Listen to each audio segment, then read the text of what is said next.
මම තමයි නාමල් රාජපක්ෂ මන්ත්‍රීවරයා නීති විද්‍යාලයේ විභාගය ලියපු හැටි පිළිබඳව මට තොරතුරු ලබා දීපු තොරතුරු මාලක තියෙනවා ලිඛිතව මට ඒවල තියෙනවා වීඩියෝ වල තියෙනවා ඔහු ලංකාවට එන බවක් කියලා තියෙනවා මේ පරීක්ෂණයට අදාළ පරීක්ෂණය ආරම්භ කරන්න මම දැන් කිව්වනේ මම තනියම විභාගයේ කාමරයක ලියුවා කියලා මෙතන තනියම විභාගයේ කාමරයක ලියුවා කියලා ඔප්පු කරොත් මම අයින් වෙනවා එහෙම නැත්නම් ඔබතුමා අයින් වෙන්න පාර්ලිමේන්තුවට ආවේ අලුත් සංස්කෘතියක් හදනවා කියලා හැබැයි හදන සංස්කෘතිය කෙසේ වෙතත් තිබ්බ සංස්කෘතියට එහා යන පාටක් පේන්න තියෙනවා මේ අධිකාර අමාත්‍යවරයා ඉන්නවා ඔබතුමා මේ මට නෙමෙයි චෝදනා කරන්නේ මම විභාගෙ ලිව්වට මම නෙමෙයි පේපර් එක හැදුවේ පේපර් එක මාක් කරේත් අපි තාත්තා නෙවෙයි ඒක මතක තියාගන්න ඒක නීති විද්‍යාලයේ කරු කතානායකතුමනි චෝදනාව නගන්නේ ගරු කතානායකතුමනි ගරු මහලේකම්වරියට පුළුවන් පාර්ලිමේන්තුවෙන් මම අවසර දෙන්නම් ඒ විශ්වවිද්‍යාලයට ලියලා මගේ උපාධිය පිළිබඳව සනාථ කරගන්න. ඒතර ඒ ප්‍රශ්නේ ඉවරයි.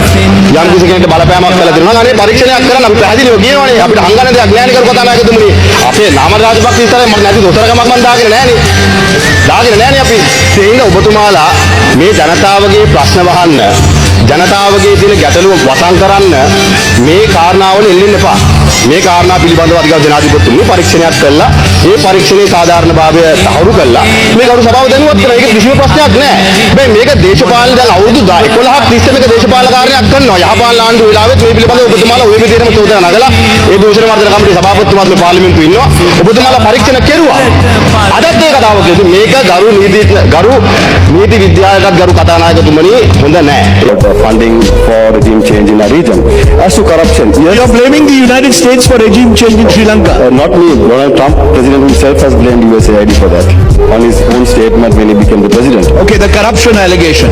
So, It's into trouble in your country, not in ours. so my country, it's not the It's case. not a problem? It's not a problem. Okay, we'll Actually, see. in fact, my father and myself will go to watch It might be a problem. Namal Rajapaksa, as I said, you were the first politician from South Asia to speak out openly when that Iranian ship was sunk, and I think that required some element of political courage to speak out for what is most political and international observers believe was an act which was illegal and unethical.